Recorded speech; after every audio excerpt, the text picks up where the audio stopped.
Hello and welcome back to Low Critter Gaming. Today I'm going to be continuing on with my Kingdom Death Monster campaign. So, a couple of corrections, and this one is actually pretty embarrassing because I tried to correct it last time and I still screwed it up. So, for the White Lion Cub, you get one resource per survivor, and I only drew one resource from when we slayed the White Lion Cub during Lantern Year 6. So we need to draw 3 resources from the basic deck for that. Then I encountered the White Lion Cub again on the hunt last year during Lantern Year 7 and only drew 1 resource that time. So we need to draw 6 basic resources here from the old basic resource deck. 1, 2, 3, 1, 2, 3. Let's see what we get. Hide, bone, hide, organ, perfect hide. Perfect hide. Ooh, maybe we'll make a scavenger kit.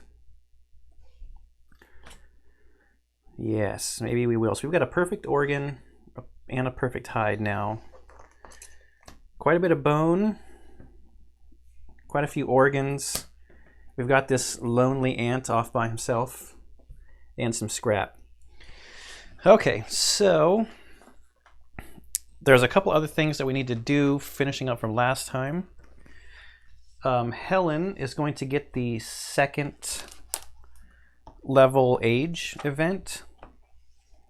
That should have triggered like right away, but I like to cut those videos off when they're getting fairly long, and they do get pretty long. Okay, so we need to do improved reflexes.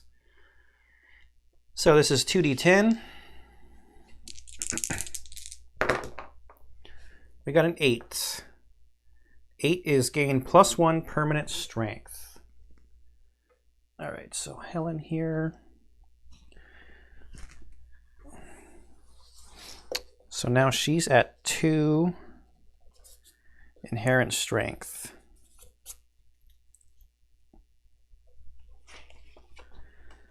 All right. Then we also got her spear specialization. She got her 3rd box filled in for spear. So let's read that. So spear specialization. When attacking with a spear, if you draw a trap, roll a d10. On a 7+, cancel the trap. Discard it, then reshuffle the hit location deck into the hit location. No, shuffle the hit location discard into the hit location deck and draw a new card. So you still execute like the reset part of the trap, you just don't do the trap. The other thing of note is it's Uncle Leo, who has our Twilight Sword, has his 2nd point. Twilight Sword works a little bit differently. If I go to the other one, you zoomed in a little more. There we go. So with rank 2 on the Twilight Sword, we can ignore Cumbersome on the Twilight Sword. So we no longer have to worry about the move and action part of Cumbersome to fight with that. We are going to have to do Hooded Knight again next year. Next Lantern Year, is that right? Yes, as well as facing the Kingsman. I'm not quite done painting the Kingsman yet. I should be done probably over the weekend, so it'll probably be another week or so before I do Lantern Year 9, because I want to try to fight and play with painted minis. That's part of this hobby, is the hobby part of it. Okay, so let's do this. Let's get this book out of the way. Hopefully there's not going to be anything so scary that we need this book during this settlement phase. So the settlement, survivors return, gain endeavors. I got 4. I've already got 1 over there for innovating. I like to use my little cheat sheet one here. Update the timeline. All right, so we're going into Lantern Year 8. We have nothing special noted on here. So we're just going to do our random settlement event.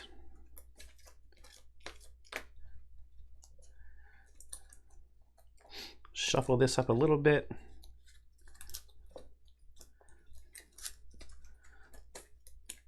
These are big cards with tiny writing on them. All right, so let's cut a couple of times. That's more like a weird shuffle than a cut. Do the roll thingy. Another lantern 10 on this thing. 1, 2, 3, 4, 5, 6, 7, 8, 9. I can't even flip it. 10. Haunted. That doesn't sound good. The survivor with the lowest hunt XP, choose in case of a tie, is convinced a powerful presence nearby. Roll a d10. The survivor panics and zealously preaches that they are not alone in the settlement. No one can spend endeavors or innovate this settlement phase. That's on a 1 through 3. All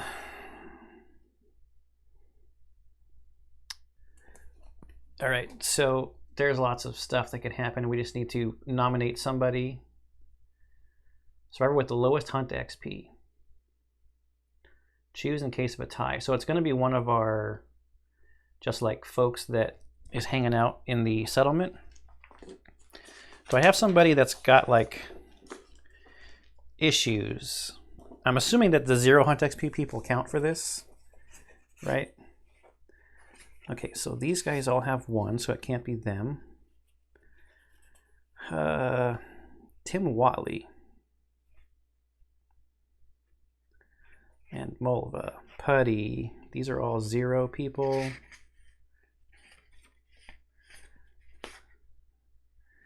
Elaine cannot be someone who's tied.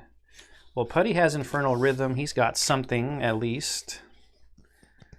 Mulva and Marlene have survival somehow, probably from some event or something. Tim Watley's got some survival. So that leaves us with Rachel, who was the girl that Jerry was making out with during Schindler's List. We got Lloyd Braun. And we have Leslie. Leslie was the low talker who convinced Jerry to wear the puffy shirt. I think she's Lloyd Braun's twin. So, let's nominate Rachel, I guess.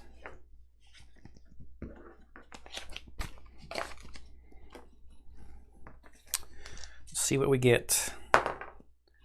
A 2. That's like a bummer. The survivor panics and zealously preaches that they're not alone in settlement. No one can spend endeavors or innovate this settlement phase. You may avoid this by exiling the ranting nominated survivor into the darkness, killing them. So I guess I spent her reroll instead of just outright killing her, because I want to spend endeavors because I want to do leather worker this year. A 4. Does the settlement have Song of the Brave? No. While everyone sleeps, the survivor bursts into incomprehensible song. The whole settlement awakens in tears. -1 endeavor. Returning survivors set their insanity to 0. Okay. That's not like the end of the world, I guess.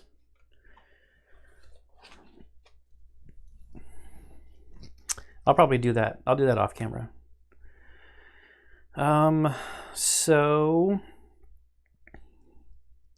that's the end of update timeline. No death count, fortunately. It needs to be updated. Milestones and then develop. So let's innovate. And I'm not going to use this question mark anymore. I will use a normal regular hide. So we've got Bone, Monster, Oregon, Monster, Hide. And that endeavor going in for an innovation. What could we have gotten? The survivor Paints their blood in patterns all over the settlement. They permanently gain +2 strength, +1 accuracy, and the following ability possessed. Cannot use weapon specialization. Eh. I mean, that would have been better. 30% chance of getting that.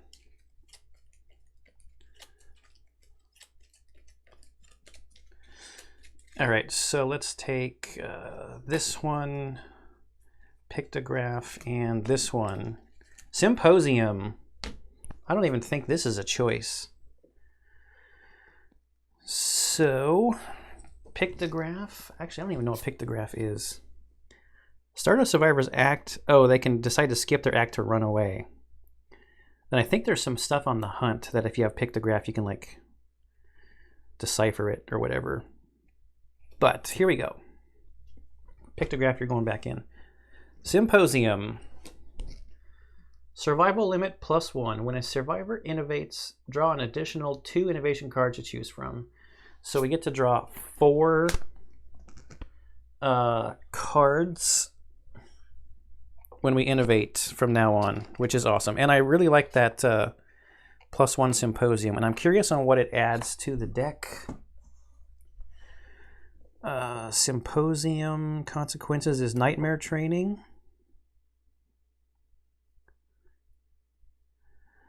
Storytelling.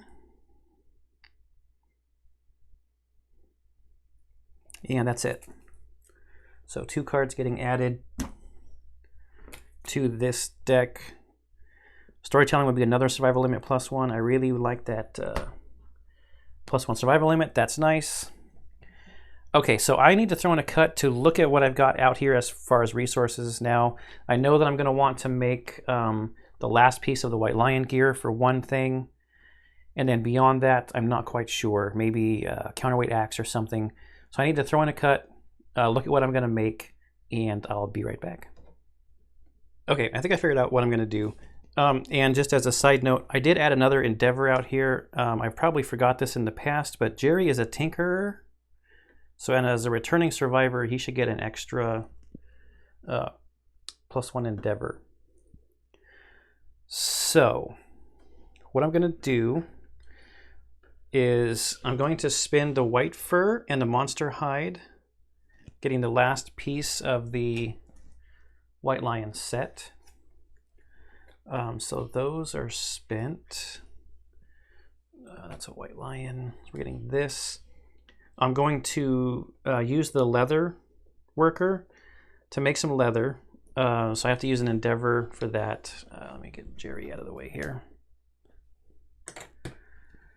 And I'll turn this hide into leather. Then I need a leather, a hide, and a bone to make a round leather shield. So our first piece of leather gear.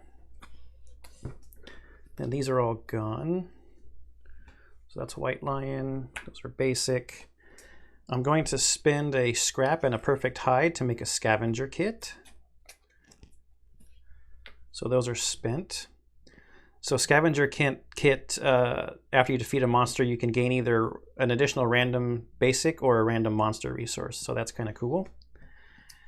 I'm going to spend, have it sideways because I had a scrap in storage.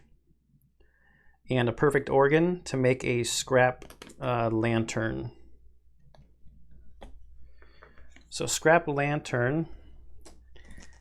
When you depart, you gain +1 survival, but if you have a red and a blue affinity, you get +1 accuracy. So I'm going to try to work that in on somebody that's already got the blue affinity for Lucky Charm. And then I think I'm just going to augury with these two. I'm going to save up these bones and these organs, hopefully to get me towards scrap smelting. The special innovation. So here's Weapon Crafter. On the bottom, it has a special innovation. It's 2 scrap, 5 bone, 5 organ. I could scrap scavenge. I guess I'll try to get some scrap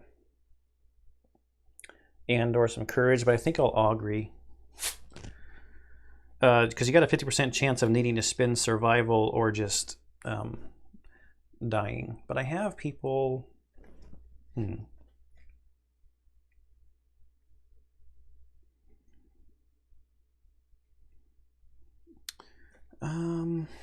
No, I'm gonna do augury.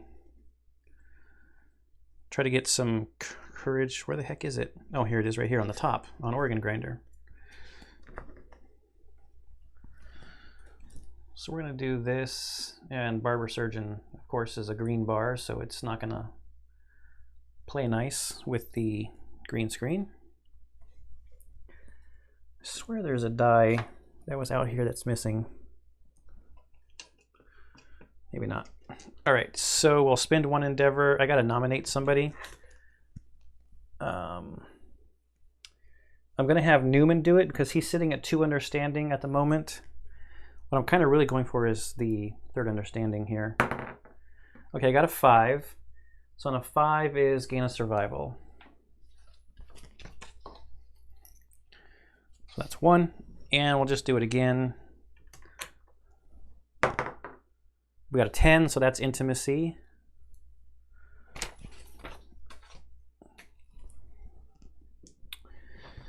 Okay, intimacy.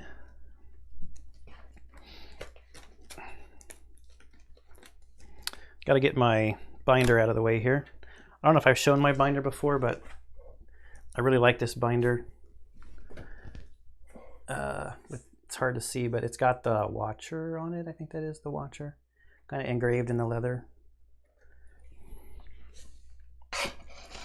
It's got all my gear in it.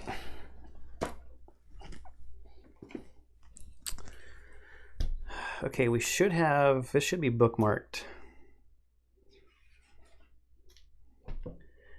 Intimacy. So let's nominate 2 people. Rachel and Lloyd Braun, sure.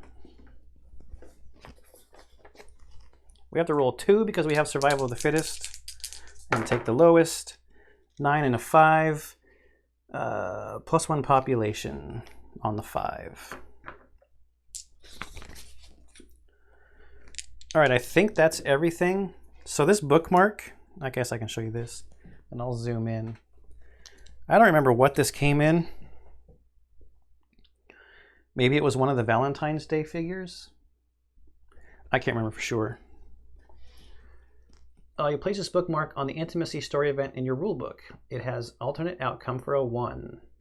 Keep the bookmark on the page until the result is rolled, then perform Infant Adrift. So instead of dying, instead of both people dying, it's just more like a story where you're going to get a population, and that newborn is female. They have +1 permanent accuracy. They have the monster claw style fighting art, and hoarder and quixotic. She does not get any benefits from being born in the settlement, so you're not going to get the other stuff like we have strength and evasion from survival of the fittest, I guess. And then you remove this bookmark from your game. For future campaigns, you roll, and if you get a 6+, you put it back in. So that's cool. It's like a one-time, hey, don't kill off my 2 people thingy. All right, so I will add that population. I will get the gear grids ready. I'm hunting a Screaming Antelope. I'm going to do a level 1 because I've only fought 1 Screaming Antelope. And I want to do 1 more level 1 fight at a minimum to make sure I'm getting more familiar with the way a Screaming Antelope fights before I go up to a level 2. So I'm pretty sure it's like, is it Diabolical that gets added at level 2? Which is just more to think about for the level 2 fight. So let me get my gear grids ready, get this cleaned up, get the hunt set up, and I'll be right back. Okay, I'm back. I think I'm ready. So it took me a while to actually get the gear grids, I think, the way I wanted them. So we'll look at Jerry here first. So Jerry's going to take out the full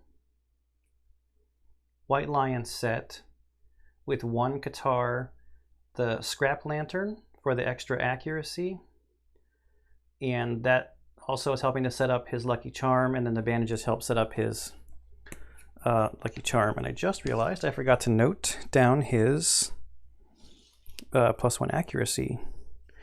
from his gear, because he has the red affinity here and then a couple of blue affinities, but he only needs one for the scrap lantern to be activated. So with the deadly from the Katars and the +1 luck on Lucky Charm, we're going to be critting on 8 pluses. He's got 6 strength, not to mention the +2 strength. I already have that calculated on here. So he's got the full White Lion set.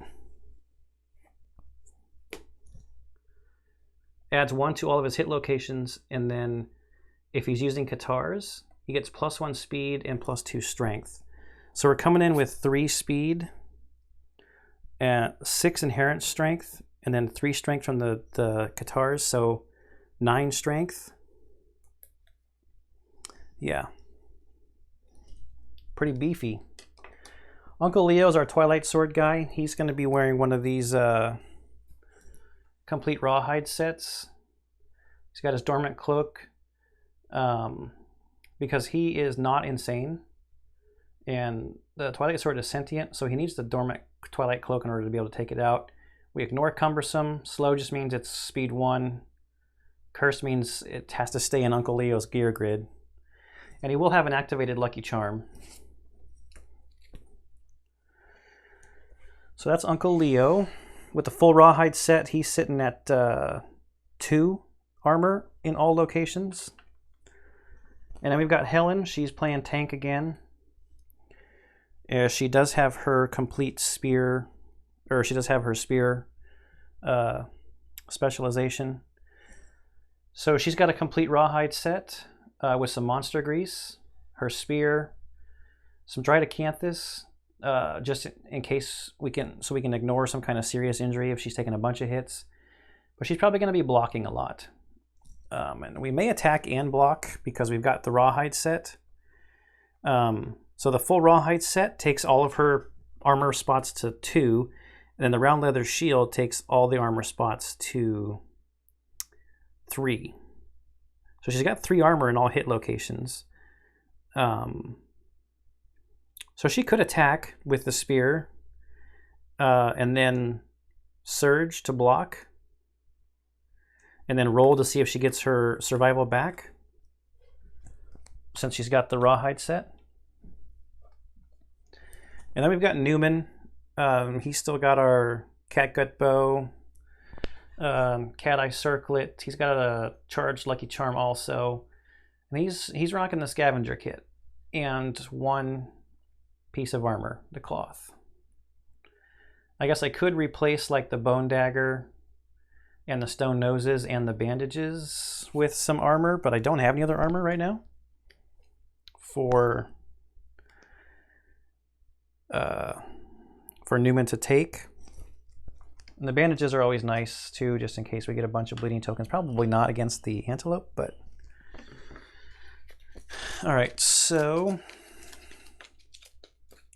these are the antelope events.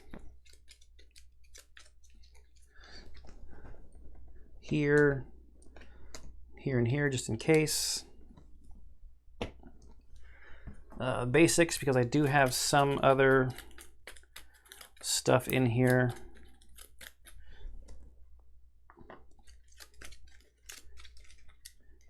So there's probably good for the basics. Oh, the AI deck. I'll have to get that out. I didn't separate it, so let's just do the hunt phase real quick. We'll draw our 1 random terrain, and then I'll shuffle that AI deck and stuff when we come back for the showdown. All right, so I guess we will just start. Let me mark this page so I can come back to this. Get to the random hunt table. Who do I want to go first? Let's take Jerry first. Vomit pile. The survivors find the half-digested remains of their quarry's last meal. Each survivor may scavenge, gain +1 courage, and roll on the table. 1 through 4 is sickening. Archive all consumable gear. 5 through 8, you find something unadjusted and gain +1 survival.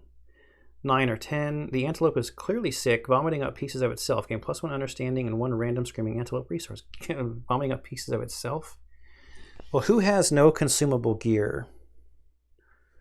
That could also stand to get some either survival or understanding. So none of my monster grease people. I've only actually got 1 monster grease on right now. Let's have Newman do it. Has no consumable gear. Oh wait, I'm looking at I'll need courage here, not I'll be gaining courage, not understanding. I might as well roll with several people then. Anybody that doesn't have consumable gear, right? So we'll start with Jerry. A 10. The antelope is clearly sick. Oh, that one does gain understanding. So the middle one's courage, the bottom one's understanding. So gain +1 understanding. Actually, for Uncle Leo, I don't want a bunch of understanding because then I can't wear the dormant twilight cloak. So Uncle Leo might. They get courage just for doing it, that's right. And then 1 random screaming antelope resource.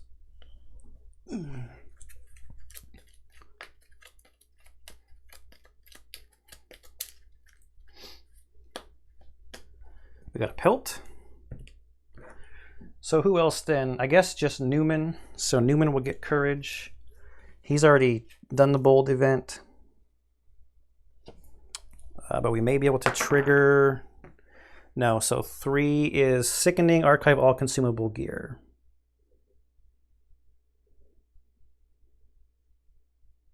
Yep. So that's going to be the last person for that. Wait, if no one? Yeah, if no one scavenges, then we roll in the random. All right, so let's have Uncle Leo go here to the random, and it is random. 48.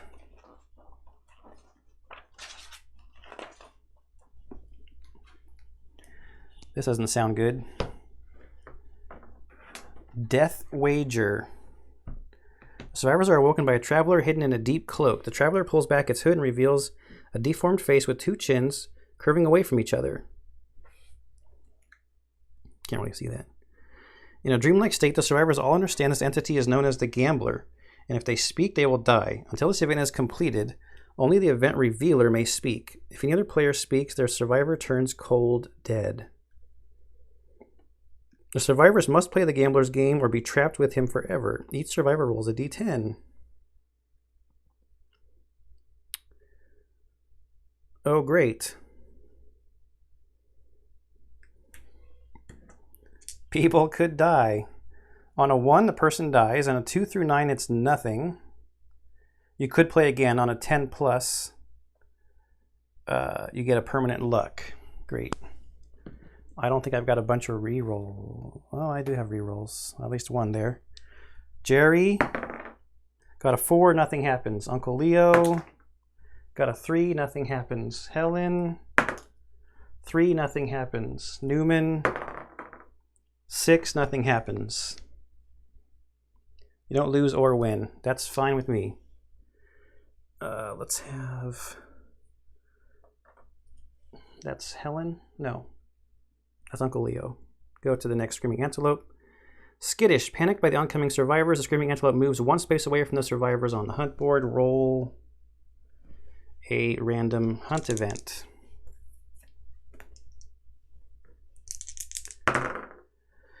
$36.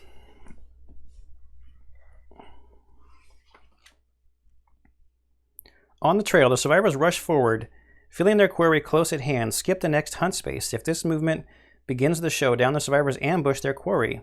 If any survivor has noisy gear, the survivors do not ambush. Start the showdown normally. Noisy? Noisy?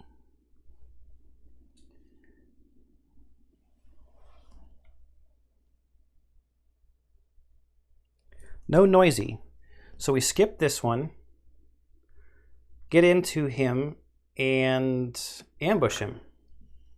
Which basically means we go first, I think, instead of the monster.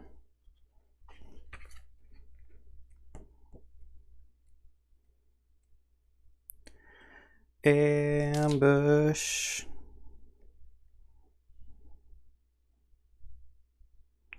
Somehow the events allow the survivors to ambush the monster. If they do, survivors may go first in the showdown. Do not follow the setup rules. Do not follow the setup rules on the monster story event. Instead, place the listed showdown terrain, the monster, and survivors on the showdown board as the players decide. Setup rules on terrain cards must still be followed. Cool. So I can move the bug patch, I guess, to be somewhere else.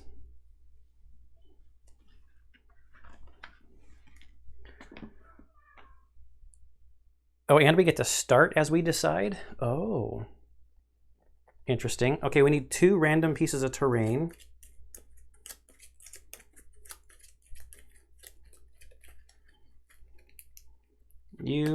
Tall grass. Giant stone face. Okay, this could be interesting. I'm just going to put my bow character up on the giant stone face. +2 range, +2 accuracy.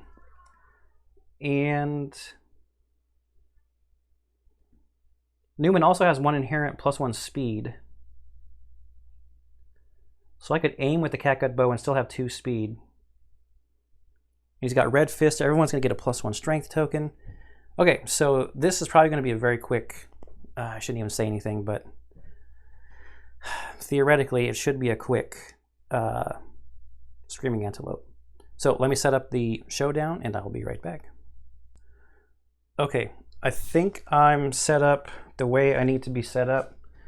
So we'll talk about that in just a second while I'm shuffling and getting cards. We need 7 basic and 3 advanced. So here's basic. So with the ambush rule, it said I could basically ignore the normal setup rules in the book and put the stuff where I wanted, except I still had to follow the placement on the terrain cards, which kind of changes the acanthus plants, I think, because the acanthus plants, it says set up at least 6 spaces away from all other acanthus plants. I don't know if that means that the 2 that are on that one card can be close together and they have to be away from another card, or if they had to be separated. So I kind of just spaced them out. And the bug patch, it still says set next to the monster. So I put it next to the antelope. 2, 3, 4, 5, 6, 7. Then 3 advanced. Yep. So, and then I have the giant stone face and the tall grass. So I should be far enough away where I won't be targeted by the antelope, supposedly. I actually wonder if I skip my first turn, just rawhide headband and cat eye circlet to see what's what. Or maybe I get these acanthus plants and then rawhide headband and cat eye circlet. I want to get the acanthus plants off the board because I do not want this thing like running around and healing. So 3 of those. I want him to just maybe eat these 2 at the beginning. And I should be far enough away where if it's closest threat or whatever, within range, we should be out of range. We're 8 away and like 1, 2, 3, 4, 5, 6, 7, 8 away. Got our tank just starting in some tall grass. So I think we're set up pretty good here. So that's the AI deck. Hit location deck needs to be shuffled. Yeah, maybe we'll get some acanthus out of it. I'm not really doing it to get the acanthus. I'm kind of doing it, like I said, just to avoid him from running around and healing later on in the fight. I just want to get it over with. Okay, there's the hit location deck. We do have to remember trait, trample, that when the monster collides with a survivor, they suffer damage equal to the monster's level to a random hit location. So we're looking at 1 random damage. I've got the gobbled ups out here just in case. That's all the terrain stuff. I think we're good to go. So we'll zoom in a little bit here. You can kind of see everybody on this view and the monster. I mean, it said ignore the monster setup too, so I moved him a little bit that way just to be far enough away so that my restriction on this stone face was 5 from the board edges, and I wanted her to be 8 for her range. So I think we get to go first because of the ambush, so let's just start. So we will have Uncle Leo here play around with this acanthus plant. That's a 5. Find something tasty and consume it. If you do, gain +1 survival. Okay, that's fine. That takes him up to 5, the maximum.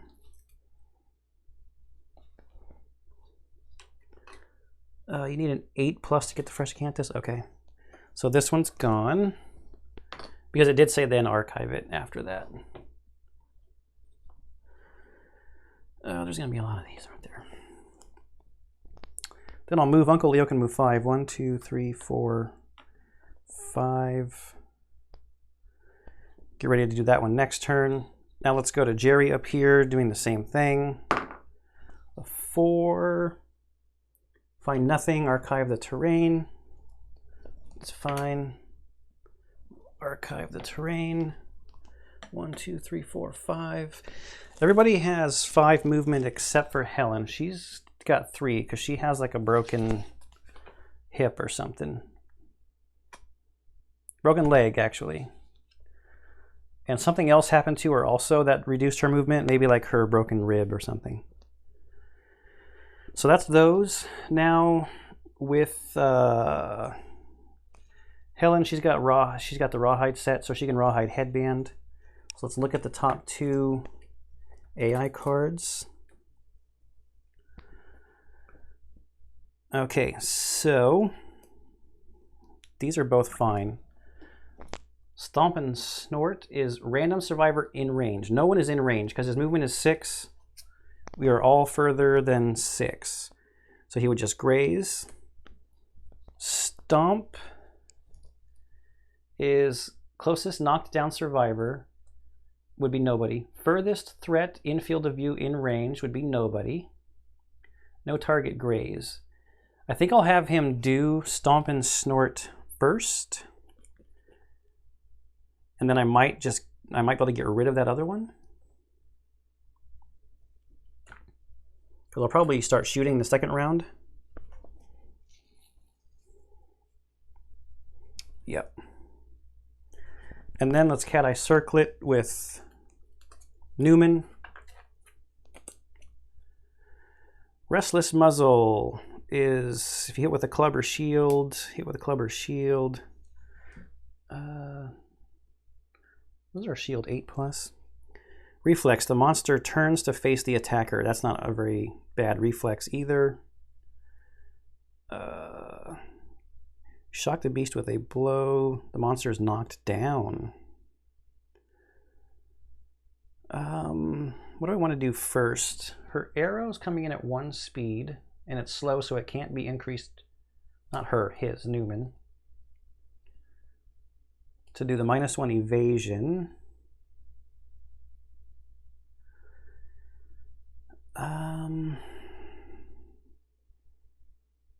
Probably just this order is fine.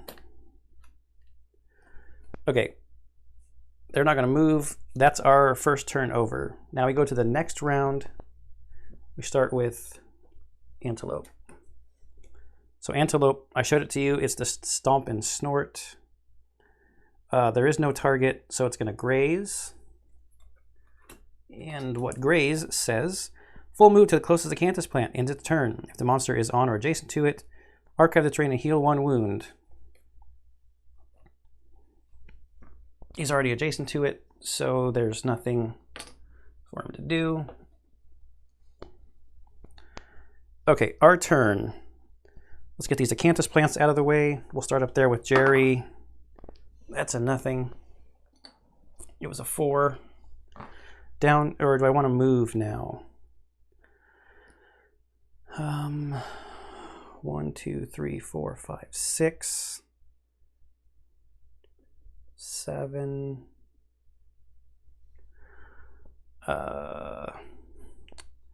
1, 2, 3, 4, 5, 6. I mean, I guess I could go this way, right? 1, 2, 3, 4, 5. 1, 2, 3, 4, 5, 6. Then we're out of range, yeah. Because the monster should be coming down this direction next turn.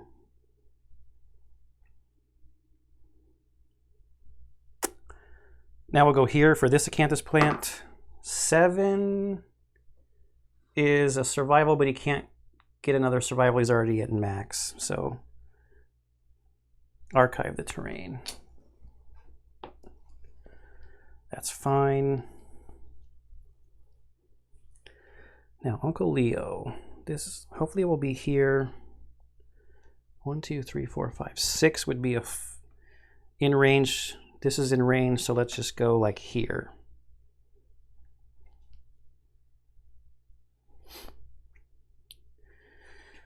I guess reactions and stuff could move it too, to change up what I've got going here. So now let's shoot.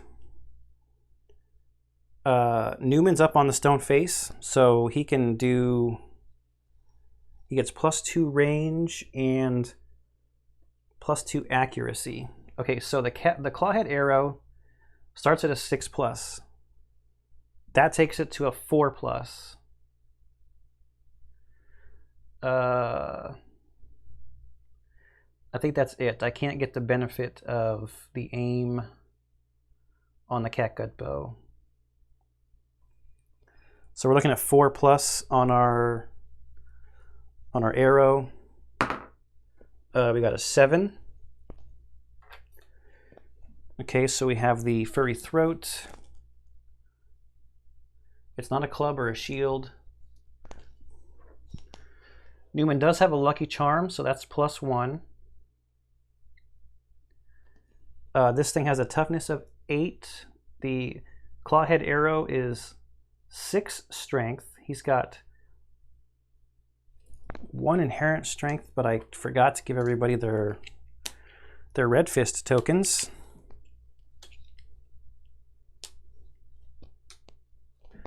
So that's 8 strength. No other like armor or anything, no strength from this. So 8 strength, I mean, so anything but a 1.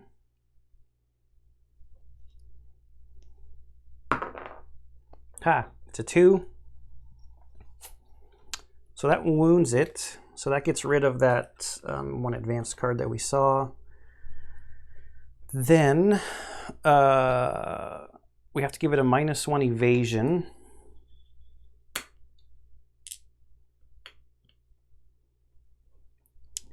So now the question is, actually I don't think it is a question. Let's surge and shoot again, right?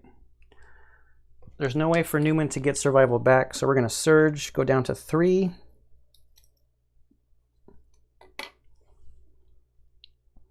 We haven't moved. So since we haven't moved, the catgut bow is cumbersome. We should be able to spin the surge that we just did plus the move that we haven't used, I believe, to shoot with the catgut bow. Its speed is 2. Newman has a speed bonus of 1. I can aim to take it down, back down to 2. And that gives me +2 accuracy. Okay, so the catgut bow is 7+. That accuracy bonus is 5+. The giant stone face takes it to 3+, and his -1 evasion takes it to 2+. Okay, so we got a 6 and a perfect hit. So that's 2 hits. So that's the ones that we saw. We'll do this one first. So now for strength again. The catgut bow is only 3. Newman has 2, so that's 5. And that's 5. So this is a 3+ to wound.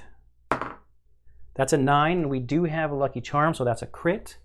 You shock the beast with a blow to the face. The monster is knocked down. Let's put this over here and do the wound. The monster is it this one? The monster is knocked down. And then this one, I think I much rather would have critted on this one. 5 is going to be another wound because we had like 5 or 6 strength or something.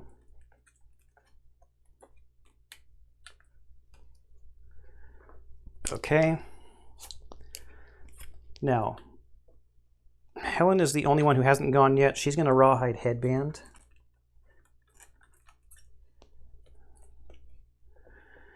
Gore.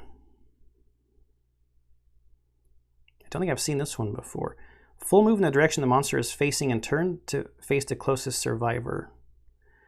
Then pick a target, random survivor in range. Yeah, so that's going to get people in range down here. So,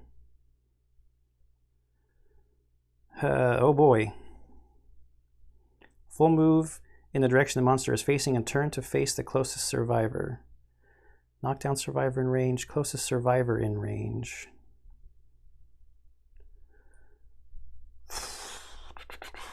So 1, 2, 3, 4, 5, 6. Uncle Leo is going to become the target, but maybe not, maybe random survivor.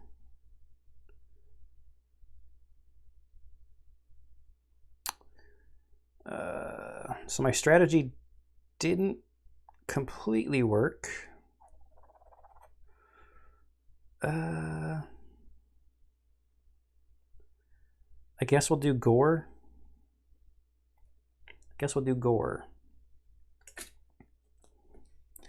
Everybody else has already gone. If I had kept Uncle Leo back here, it wouldn't have been a problem. Okay, so I think we are done. Monster's turn, he gets up on his turn. Did I forget anything over here? No trap. No, we really haven't done anything yet with the other stuff from our sweet gear stuff. Okay, so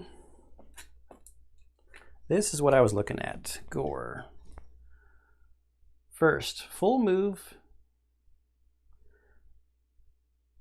Full move in the direction the monster is facing and turn to face the closest survivor. Okay, so full move. 1, 2, 3, 4, 5, 6. Right? 1, 2, 3, 4, 5, 6. Yep. Then he's going to turn and face here. Whoops. I mean, I guess I could dash because the next one's going to be random survivor in range. If I dashed 1, 2, 3, 4, 5. 1, 2, 3, 4, 5, 6. I could be out of range. 1, 2, 3, 4, 5, 6. She's going to have to move also. I think it's worth it. So, during the break there, or whatever it's called, flow, we can do stuff. So I'm going to, let's see, 1, 2, 3, 4, 5, 6. I'll just move over to here to get Newman out of range.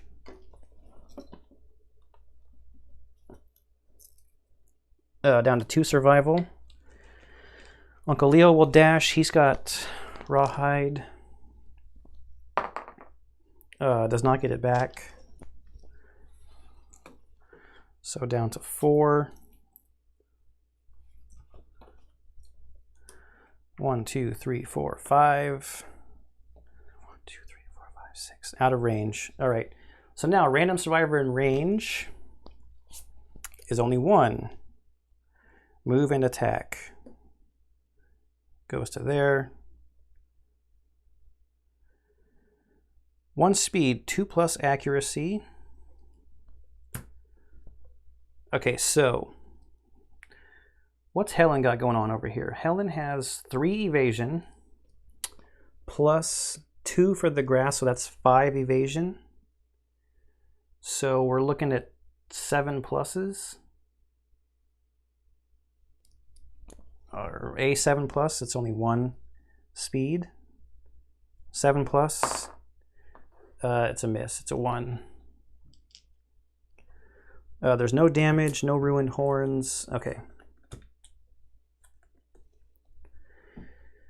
Now it's our turn. 1, 2, 3, 4, 5. Oh, you know, oh no, wait, I haven't attacked with the bow yet. Oh, yes, I did. I surged and attacked. So weapon proficiency for bow is going to go at the end of the thing. Let's see. Jerry, 1, 2, 3, 4, 5. 1, 2, 3, 4. 1, 2, 3, 4, 5. 1, 2, 3, 4, 5. Can I get into a pounce spot? 1, 2, 3, 4, 5. No. Jerry will go. He will move there.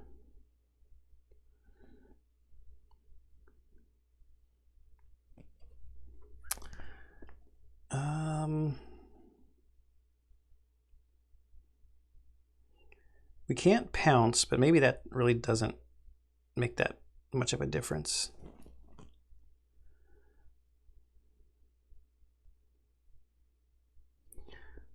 Sure, let's dash. I mean, because we get the bonuses for our, even without pouncing with our White Lion armor, and we can ignore reflexes from our specialization.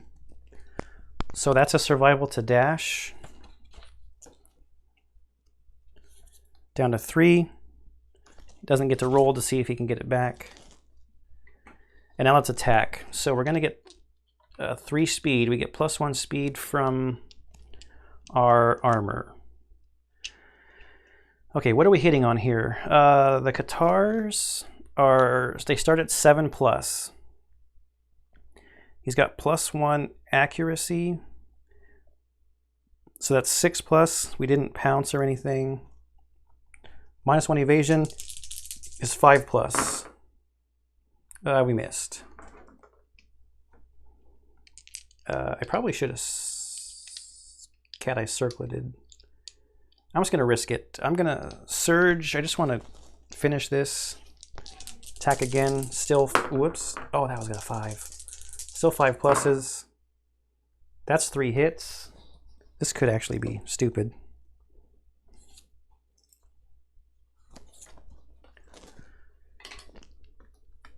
But you can't cat eye circle it the whole game, right? Why do I say stuff out loud? Screaming antelope panics. Its undermouth unleashing an inhuman wail. It bucks wildly and leaps into the air. The attacker is doomed. All survivors adjacent to the monster suffer 2 brain damage per monster level. Knockback 5 and are knocked down. Monster lands on its belly and begins... Okay, let's do this first. All survivors adjacent to the monster suffer 2 brain damage per monster level. Great, and we have no insanity. Okay, this was dumb.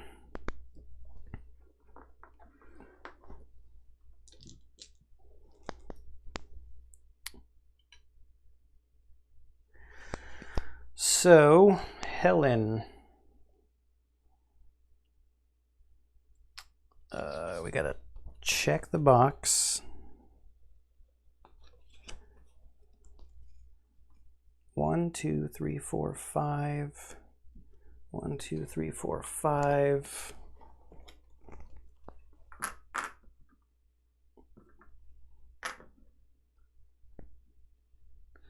Knock down, knock down.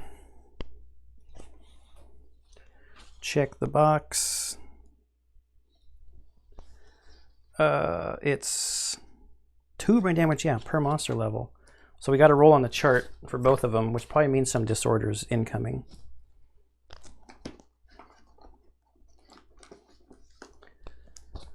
Brain damage. Brain trauma. Oh, wait. We have something. We have the thing that gives us +2 on these rolls. Right? It's an innovation. Or not an innovation, it's a principle. A society principle or something. Yeah, add +2 to all brain trauma rolls, except darkness. Okay, so we get to add +2 to this. So let's go for Jerry first. That's a 10. Frenzy, gain 1d5 insanity, +1 speed token, and +1 strength token. Ignore slow on melee weapons. You may not spend survival. You may not use fighting arts. You may not use weapon specialization or weapon mastery. Can be gained multiple times, lasts until the end of the showdown. So plus 1d5 insanity. That's 4? 1, 2, 3, 4, 5, 6. Yeah, 4 insanity.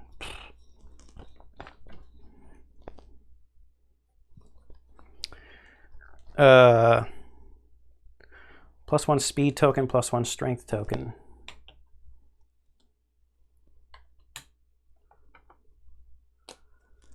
And I can't spend survival, and I don't get the benefit of my weapon specialization. Okay. Now Helen, same thing. Frenzy, she's a berserker already, so she's gonna get 2. Her not being able to spend survival kind of sucks though. +1 strength, +1 speed.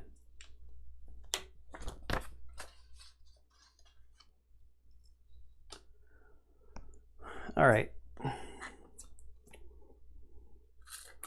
So that was Jerry so far.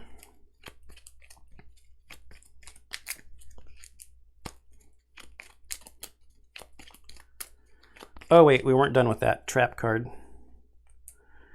The monster lands on its belly and begins to slide on its teeth. Turn the monster directly away from the attacker and full move it forward in a straight line. So it was this way. Hits the board edge. On collision, non-death survivors gain a random disorder in addition to normal collision rules. Okay.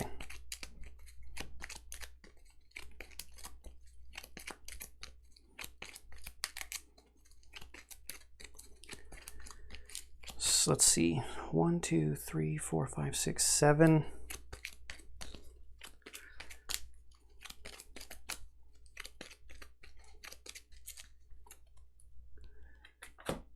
We're going to have Uncle Leo is going to spend a survival to encourage Helen. He does not get it back.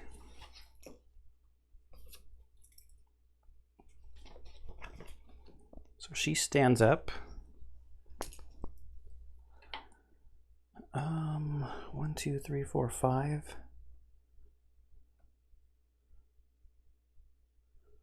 Sure, he's going to move into the...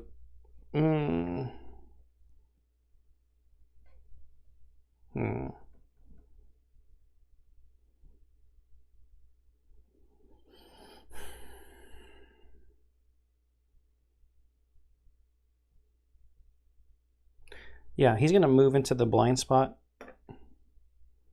and attack. Twilight Sword.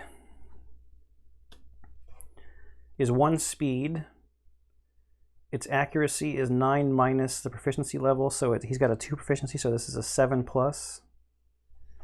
Minus 1 evasion is 6 plus. Blind spot is 5 plus. That's an 8. So this is that same one where he just turns to face the attacker.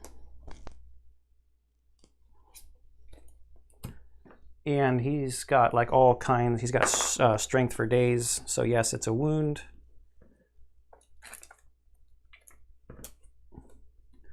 And that will be another proficiency level at the end of the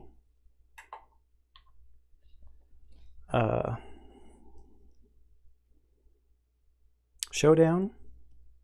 Why was I struggling to figure that out? 1, 2, 3, 4, 5, 1, 2, 3. It's not going to just stay there, though. Why would it just stay there? I mean, do I attack again? Let's just try to kill it. So it should still be whatever it was, like a 5 or 6 plus. That's plenty. This is a -2. Oh, this was a reflex. It would have. The other one was a reflex. It would have turned to face Uncle Leo. This one is a -2 toughness, and he's got, like I said, strength for days. It's not a 1.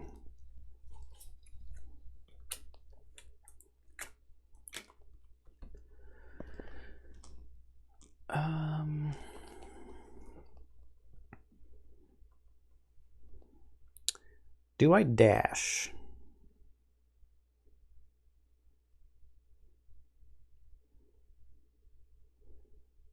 I think I dash. See if I get it back. I do. That's a 9. 1, 2, 3, 4, 5. We're going to hide back there. Nope. We're going to hide here.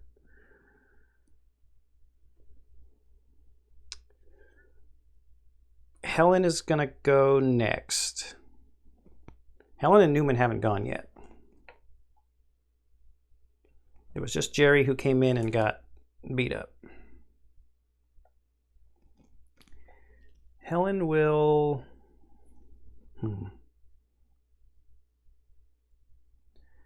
Helen's going to Rawhide Headband.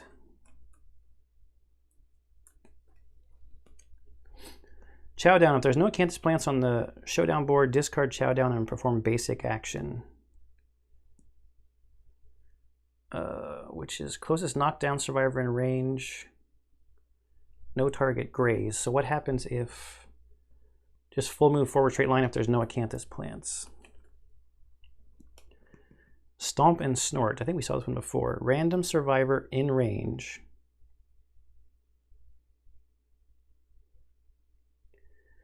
I think full move the Screaming Antelope to the closest Acanthus plant, consume it, and heal. I don't want him to heal. So I want to try to get rid of that, even though the random survivor in range is not great. So let's move 1, 2, 3, 4, 5. Wait, she can't spin survival, can she? Ah, bummer. 1, 2, 3, 4, 5, I guess. All right, then Newman. It's got 2 survival left. Let's Cat Eye Circlet. 1, 2, 3. Okay, no trap. Wound. Your attack disables the monster's powerful running -1 movement. That's good. If you hit with a club or shield, +2 luck. First strike. Screaming Antelope's massive eyes glisten. If the attacker is insane, cancel all hits in their attack. Otherwise, the attacker suffers 1 brain damage. Newman's not insane, and he's got one insanity. Anybody insane? Just Jerry at the moment. Let's try to get this wound reaction going. So Newman will then surge down to 1 survival. He's got the 1 inherent speed, so he'll aim to get back up to the 2 speed. It's 7+, 5+ from the stone base, 3+ from aiming, 2+ from the evasion. We got a 10 and a 4.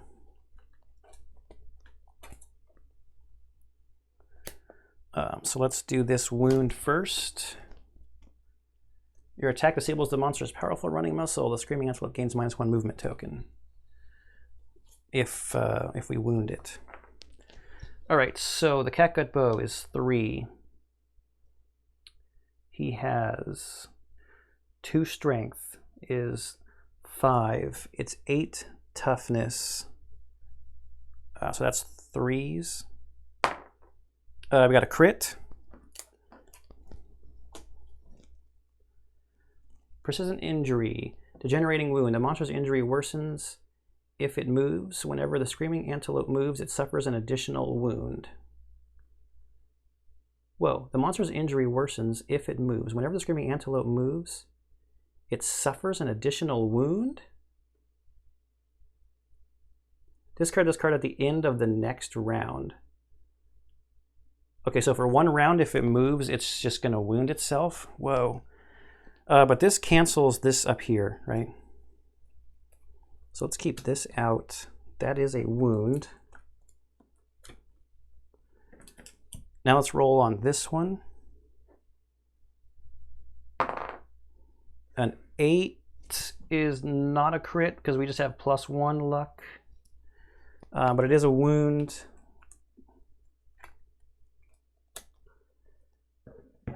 Okay. I think that's everything that we can do.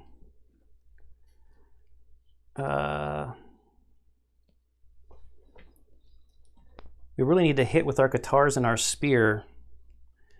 I don't want to, because I don't really want them to need to retire. If I move on to level 2s, they're going to be quickly going towards retirement and not yet at master of their chosen weapons. Did I forget anything over here? I don't think so. I haven't attacked with, been able to hit with the people that get the bonuses. So it is now Screaming Antelope's turn. Back kick. In blind spot, in range. Yeah. Closest threat in range. It's going to be Helen. Turn monster, so target is in blind spot. Okay.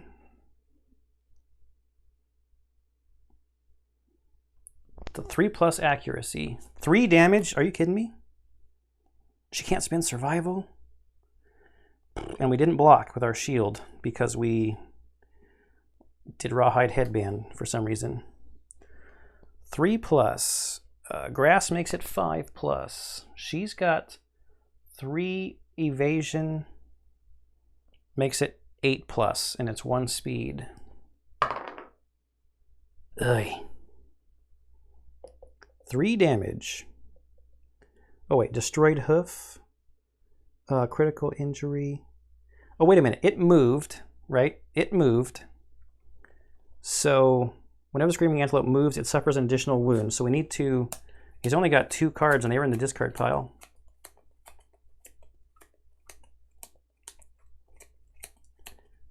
So that one's gone. We're only gonna do 2 more hits on this thing. Oh no, wait, this card also. So 3 more hits. 3 more damage in the, not more damage, 3 damage in the waist is just all of the waist armor.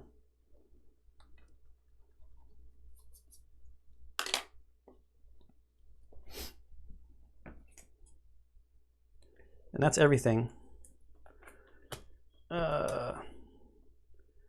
Discard at the end of the next round. So this is going to stay here until we go. Jerry gets to stand up. I really want the guitar specialization, so we should do the spear first. right? Actually, let's Cat Eye Circlet first. So 1, 2, 3. First strike. Streaming Antelope, if you're insane, we might as well do this one first with Helen, because we still get to strike, right? So we're trying to get a wound here so she can tick up her spear specialization. She's in the blind spot. That's everything, I think, for Newman, right? Yeah, okay, so Helen has -1 accuracy because of all of her wounds and stuff, which cancels out the -1 evasion. So spear is on a 6+, blind spot makes it 5+. She has +1 speed, so we got 3 here at, what did I say, 5+? They are all misses. That's a bummer. And she can't spend survival because of frenzy. Yeah. 5 pluses, right? 6+. Her -1 action makes it 7. This makes it 6. Blind spot makes it 5, yeah? Oh, Jerry can't spend survival either. 1, 2, 3, 4, 5. So I can't use pounce. She should have blocked. What am I doing? Oh yeah, I was trying to get the, what's it called? The weapon proficiency. So Jerry moves, and he's going to attack. He is at a ton of speed.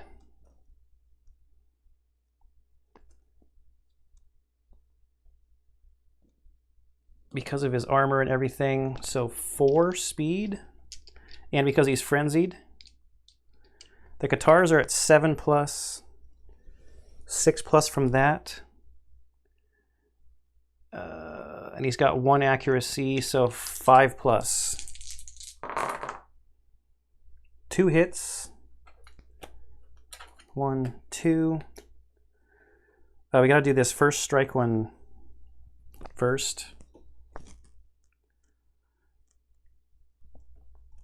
Screaming Antelope's Massive Eyes. If the attacker is insane, cancel all hits.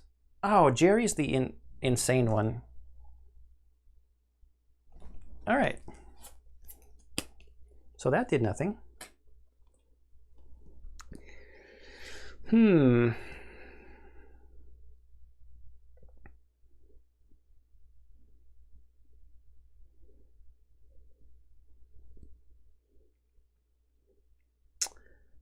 I almost want to just keep going so we can get our weapon proficiencies. We'll have Uncle Leo move into the tall grass here and attack with the Twilight Sword. It's like 5+, I think. So that's probably going to be a miss. 7, 6, 5. Yeah, that's a miss. Let's surge. We get it back and attack again. And we missed again. And Newman Cat Eye Circleted. So yeah, so we're done. All right. This goes away.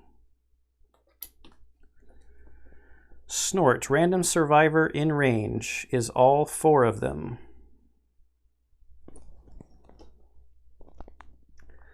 So we'll start here with Jerry and go clockwise through 9. We got to re-roll. 3 is Newman up on the stone face. The screaming antelope begins to stomp and snort excitedly. A gurgled moan sounds from its undermouth. Turn to face target and roll a d10 on a 4+. The target suffers a brain damage per monster level and is knocked down. If they're insane, they suffer knockback. So it's an 8, yes. So 1 brain damage per monster level. He's got 1 insanity.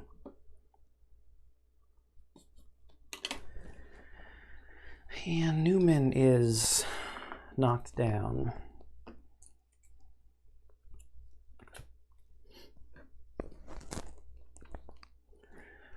All right, our turn. Uncle Leo will encourage Newman to stand up. Gets his survival back. And you can do that whenever. Newman's going to Cat Eye Circlet. 1, 2, 3. Super Dense. If the attacker hits this location with a frail weapon, this really doesn't matter. Wound. Turn the Screaming Antelope and face the attacker in full move forward in a straight line. We don't want that. Your blow clips the Screaming Antelope's shoulder and it jumps back. Turn to face the attacker, then without turning, move the monster one space directly away from the attacker. Cancel all hits now out of range. Let's do that one first, I guess.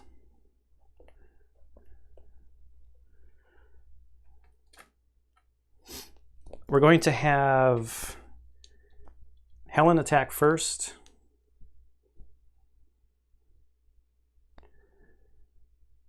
Yeah, we're gonna have Helen attack first. King Spear. She has 3 speed though because of Frenzy. 6+. -1 for accuracy, 7. This takes it back to 6. 5 is because of the blind spot. 1 hit.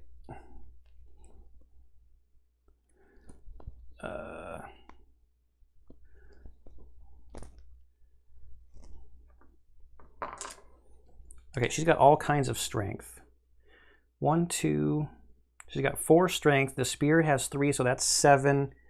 It has a toughness of 8. We got a 5, so that's a wound. And it's going to turn to face the attacker and jump back 1 space. There are no other hits, so, but that is a wound. And that does proc her, whatever you call it, weapon proficiency.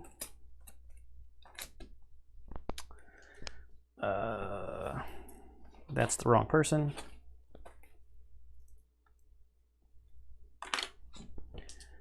Now Jerry. 1, 2, 3, 4. But we can't spend survival to dash to get that done or to set up a pounce or anything. But we're in the blind spot, coming in with 4 speed on these Katars.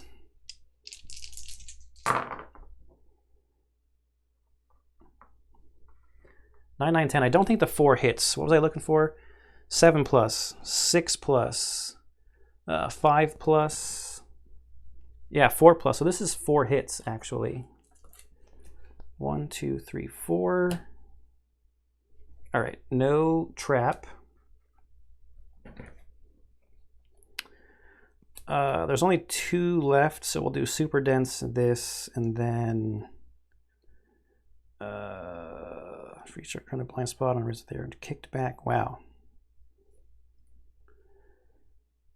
I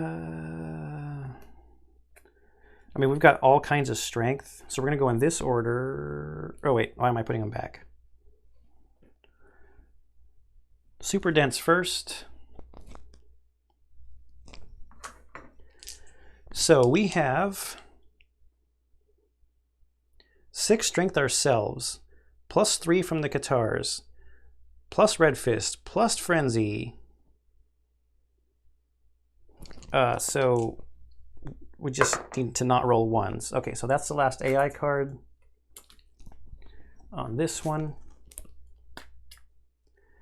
And then we'll do this one. It's one of those, if you hit with a club or a shield, get extra luck. And this is his last hit point. It's a 6. It's not a crit or anything. That's a dead Screaming Antelope.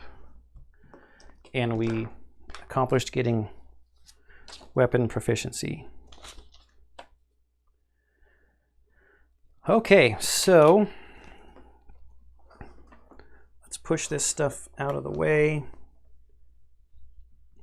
so we can draw our resources. These are all like the ones on top that I spent during the settlement phase. So we need to shuffle this up.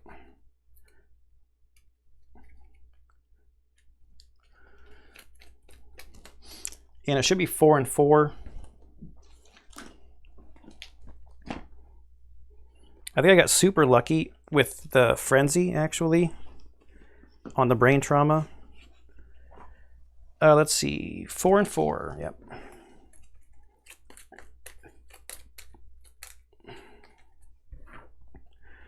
One, 2, 3, 4. Wow. I'm going to have a bunch of bone and organs. And I do need hide to make leather stuff, right?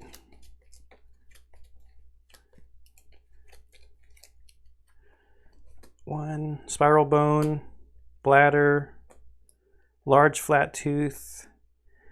Oh, wow. Isn't this supposed to be like the hide heavy?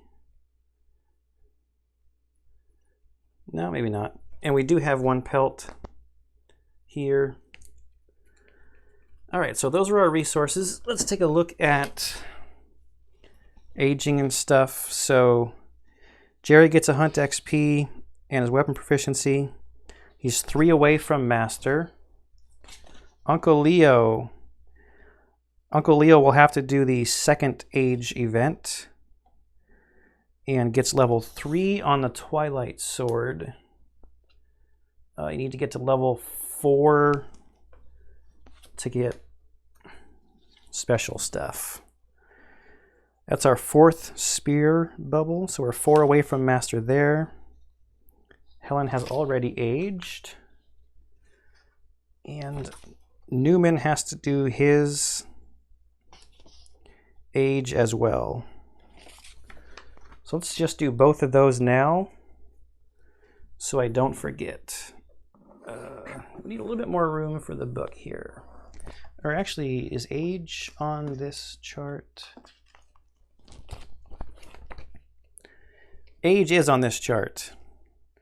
These handy dandy charts from BGG or somewhere.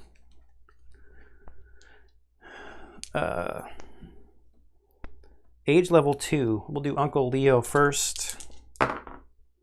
Is an 11, is a +1 permanent strength. I mean, he's using the Twilight Sword, so he's got strength for days.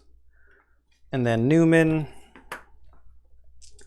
age level 2, is an 8, +1 permanent strength.